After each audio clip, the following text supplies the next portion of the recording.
బాలుగారు శ్వాస పోశారు పాటలోకి. బాలుగారికి శ్వాస ఇబ్బంది అవ్వడం ఏంటండి? అంటే తనకి ఎలర్జిక్ బ్రాంకైటిస్ ఉండేదండి యాక్చువల్గా. తను చాలా అంటే దానివల్ల పెద్ద ఇబ్బంది ఎప్పుడు వచ్చేది కాదు, ఏ పాటలోనూ తెలిసేది కాదు, తను మామూలుగానే పాడేసేవారు. తను ఈ కరోనా వల్ల మిగతావన్నీ కూడా అగ్రివేట్ అయ్యాయి టైంలో.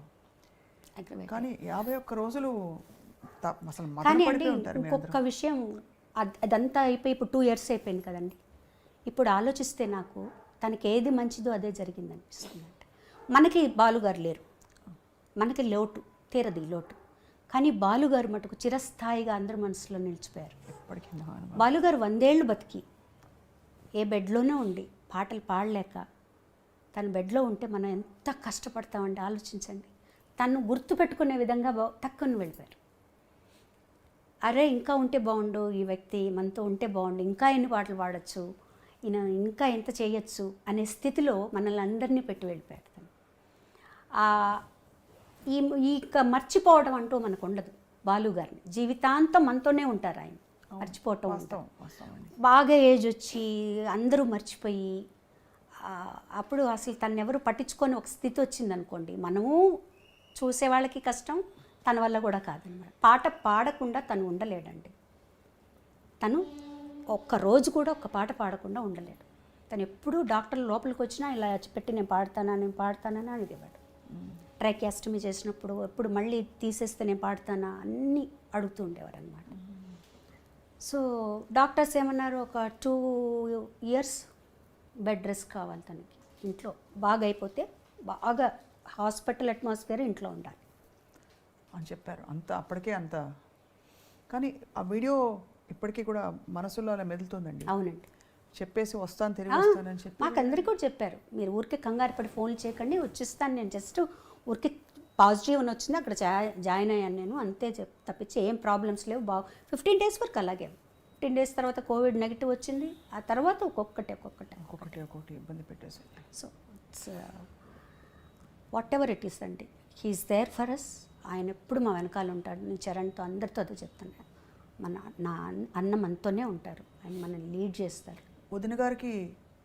వదిన గారు చాలా ఎఫెక్ట్ అయ్యారండి, మా అందరికంటే కూడా వదిన చాలా ఎఫెక్ట్ అయ్యారు. ఆవిడ ఆల్మోస్ట్ ఒక డిప్రెషన్ స్టేజ్లోకి వెళ్ళిపోయారు.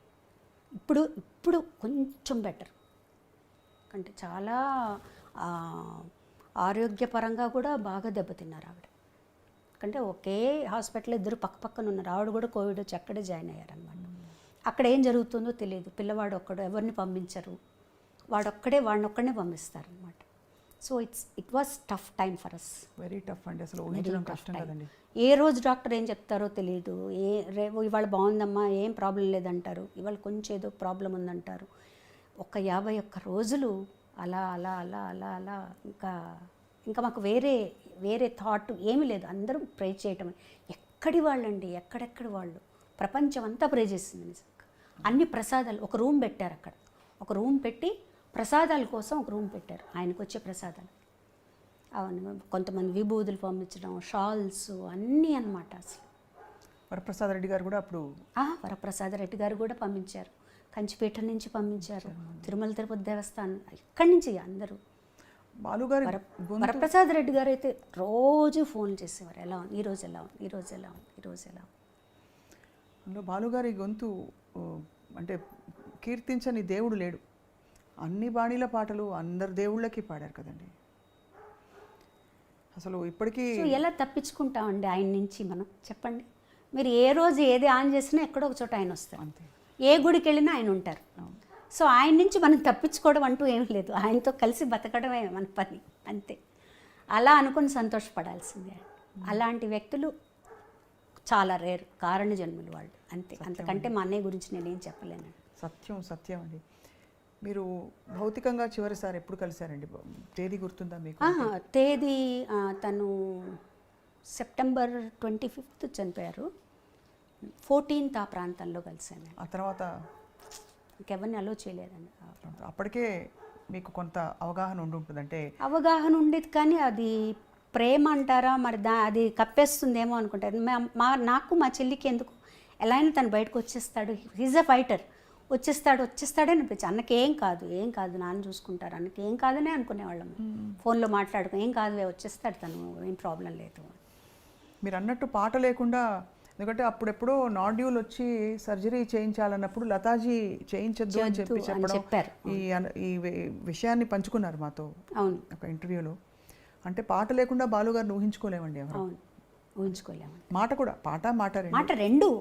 ఇంకా ఇప్పుడు కూడా నేను టెలిఫోను రేరు, తను ఎప్పుడైనా చేసినా కూడా ల్యాండ్ లైన్ చేస్తారు ఫోన్ మా పై రూమ్లోకి అనమాట. ఫోన్ తీయగానే ఆ లైన్కి అన్నయ్య చేస్తారని మాకు తెలుసు, నేనమ్మా అన్నని అంటారనమాట. అది అలా రింగ్ అవుతూనే ఉంటుంది మనసులో. ఫోన్ వస్తుంది అంటే ఇంకా ఆ తర్వాత ఆ ఫోన్కి ఇంకా ఫోన్లు రావడం మానేసాయి అనమాట. ఆ ఫోన్ వస్తుందంటే నేనమ్మా అన్నయ్య చేస్తుంటారు, ఇంకా అన్నయ్య కదా ఫోన్ చేస్తారు అని చెప్పి తీసుకునేవాళ్ళం. సో మెనీ థింగ్స్ ఒక్క రోజులో మర్చిపోయే విషయాలు కాదు. అయ్యో ఎంత జీవితకాలం మీ వెన్నంటే ఒక తండ్రి జీవితాంతం ఉంటుందండి, జీవితాంతం ఉంటుంది. ఎన్ని ప్రయాణాలు.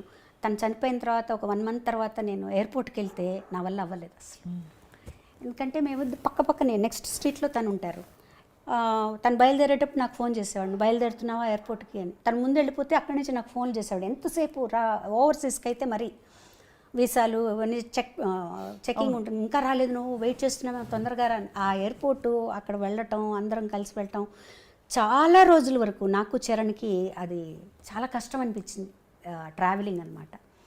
తర్వాత మాకు మేమే నెమ్మదిగా ఇలా అనుకొని నాన్న కష్టపడి బెడ్లో ఉండి ఇంత చేసే కంటే కూడా వెళ్ళిపోయారు ఆయన ఒక రకంగా. అలా సర్దుకొని వాడికి సర్ది చెప్పి. ప్రేమ నుంచి మనకి చిన్న కోపం కూడా వస్తుంది. అన్నయ్య కోవిడ్ టైం ట్రావెల్ చేయొద్దంటే వెళ్ళిపోయారు మీరు ఇలాగా పాట పాడడానికి అని. ఒక్క కించితైనా అలాంటి ఒక ఆలోచన వచ్చిందా, ఎందుకు పాడడానికి వెళ్ళిపోయారని, అంత రిస్క్ తీసుకుని ఎందుకు వెళ్ళారు మీరు అని? అంటే తను వెళ్ళారు అని నాకు తెలియదండి. యాక్చువల్గా సుధాకర్ గారికి ఫోన్ చేశారట ఆయన, ఇట్లా వద్దాం అనుకుంటున్నాను, అక్కడ పరిస్థితులు ఎలా ఉన్నాయి అని. తను అక్కడే ఉన్నారు అప్పుడు. ఆ లెవెల్లో రామోజీ ఫిలిం సిటీలో అన్ని జాగ్రత్తలు తీసుకుంటున్నారండి, నేను షూట్ చేస్తున్నానని చెప్పారటమాట. ఆయన కూడా మనసులో అది ఉండిపోయింది, నేను ఎందుకు చెప్పాను అలా అని. వదిన అందరూ చెప్పారట. ఈ విషయాలని నాకు తెలియదు, తను అక్కడ ఉన్నారు, తను మధ్యలో వెళ్తున్నారని ఒక 1 month ఎక్కడికి వెళ్ళలేదు. 1 dayకి వెళ్తున్నారని కూడా తను వెళ్ళిపోయాక తెలిసింది మాకు. తెలిసిన తర్వాత తను వచ్చాక మామూలుగా ఉన్నారు, 1 week బాగున్నారు. సరే పర్వాలేదులే వెళ్ళారు, బాగానే ఉన్నారు. ఒక రావటం కొంచెం జలుబుతో అట్లా వచ్చారు, బాగానే ఉన్నారు, మామూలు జలుబే అన్నారు, అయింది. నెక్స్ట్ రాఖీ నేను ఫోన్ చేశాను అనమాట. ఆ రాఖీ రోజు ఫోన్ చేశాను, 5th ఏదో అయిందండి అది. ఫోన్ చేసి ఎప్పుడు ఇంటికి వెళ్తాను నేను అంటే, రామా ఇంటికి రా, వచ్చి రాఖీ కట్టు అన్నారు. ఇప్పుడు వస్తున్నానన్నా, బయలుదేరుతున్నాను.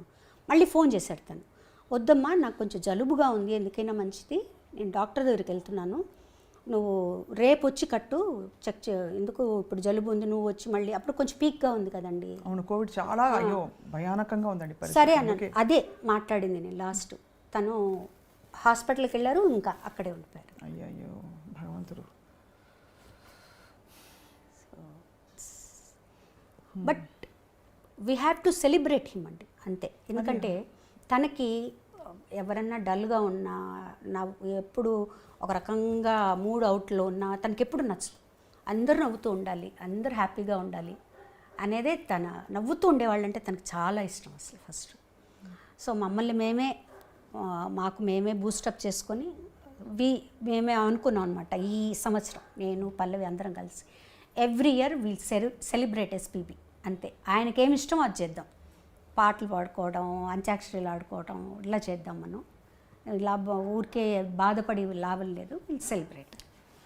గొప్పగా ఉందండి మీ ఆలోచన, బాలుగారి ఆలోచన లాగే ఉంది. మొత్తం పాట మాట ప్రయాణం అన్నయ్యతో మీరు కలిసి ఈ బ్యూటిఫుల్ లైఫ్ని షేర్ చేసుకున్నారు శైలజ గారు. అన్నయ్య నుంచి మీరు నేర్చుకున్న, అంటే చాలా మీకు బాగా ఇన్ఫ్లుయెన్స్ అయిన ఒక 2-3 విషయాలు, గుణాలు. అఫ్కోర్స్ మీ నమ్రతను చూస్తే అర్థమైపోతుంది అందరికీ. బాధ్యత అంటే అది చాలా. అంటే తను ఒక వ్యక్తి పరిచయం అయ్యాడు, తనకు దగ్గరయ్యాడు అంటే మొత్తం బాధ్యత తీసుకుంటాడు, ఆషామాషిగా కాదు. చాలా అలా చెప్పాలంటే ఎన్ని ఫ్యామిలీస్ తన మీద ఆధారపడి ఉన్నాయి. తను ఒక్కసారి తను లేడు అనేటప్పటికీ ఎంతమంది ఎఫెక్ట్ అయ్యారు. ఒక బాధ్యత తీసుకుంటే తను సంపూర్ణంగా దాన్ని నిర్వర్తించేవాడు. లేకపోతే నువ్వు బాధ్యత తీసుకోకు, తీసుకుంటే మటుకు దాన్ని సంపూర్ణంగా చేయాలి. తర్వాత కృతజ్ఞత. తనకి ఎవరన్నా ఇంత చిన్నది చేస్తే చాలు, దాన్ని ఇంకా లైఫ్ లాంగ్ గుర్తుపెట్టుకొని వాళ్ళ జీవితం అంతా సహాయం చేస్తారు వాళ్ళకి. ఈ 2 విషయాలు నేను బాగా గమనించానండి. తన ఫ్రెండ్స్ కానీ, ఆ ఫ్రెండ్స్ కానీ ఎవరు బాగాలేదన్నా కూడా నా చేతనైన సహాయం ఇది. నాకు తర్వాత తను పోయాక చాలా విషయాలు తెలిసాయి అన్నమాట. డ్రైవర్కి కొంత డబ్బులు ఇచ్చి హైదరాబాద్లో కానీ చెన్నైలో కానీ కొన్ని హాస్పిటల్స్కి పంపించి, ఫలానా వాళ్ళకి డబ్బులు ఇచ్చిరా, ఫలానా హాస్పిటల్లో వీళ్ళు ఉన్నారు వాళ్ళకి హెల్ప్ చేసిరా, ఇవన్నీ చెప్పు. ఎవరు పంపించారంటే ఏం లేదు, వచ్చేసాయి అని ఇలా రోజు పంపించేవారు. అలా చాలా రకాల హెల్ప్ చేశారన్నట్టు. చాలా ఇంకా ఫ్యామిలీ అయితే చెప్పక్కల, మా సిస్టర్స్ని కానీ అందరినీ కానీ అసలు ఒక కొండ మా వెనకాల, పెద్ద కొండ అనమాట. తను లేడు అంటే ఫస్ట్ అనిపించింది, ఓకే తను లేడు, ఆ బాధ్యత ఎలా, దాన్ని ఎలా మోయాలి ఇప్పుడు మనం ఏమి యాడ్ అవడం ఇది కాదు, తనేం చేశాడో దాన్ని మనం తీసుకోవాలి బాధ్యత, అంతే కదండి. అలా వదిలేయలేం కదా. తను చేసిన బాధ్యతలు పట్టుకున్న తనకి ఏది మోటివేషనో అదే తీసుకొని ఆ దారిలో మనం నడవాలి. సో ఇదే కొంతవరకు తీసుకోగలిగారా మీరు? అంటే ఒక 25% వరకు తీసుకోగలిగానండి. విషయం అండి. తీసుకోగలిగాను. అది కూడా తను హెల్ప్ చేస్తేనే, తన పైనుండి ఆశీర్వదిస్తేనే అండి, అంతే. లేకపోతే మనం అంతకంటే ఏమీ చేయలేం. ఇంకంతకంటే ఆయనకి మనం ఇచ్చేది ఏమీ లేదండి. మనం ఏమి ఇస్తాం ఆయనకి చెప్పండి? ఆయనకి నచ్చినట్టు ఆయన వేసిన దారిలో మనం నడవటం, అంతే. ఆయన గుర్తుపెట్టుకోవడం, ఆయన చేసిన మంచి పనులు ఏమైనా ఉంటే అవి మనం చేయగలగడం, అంతే.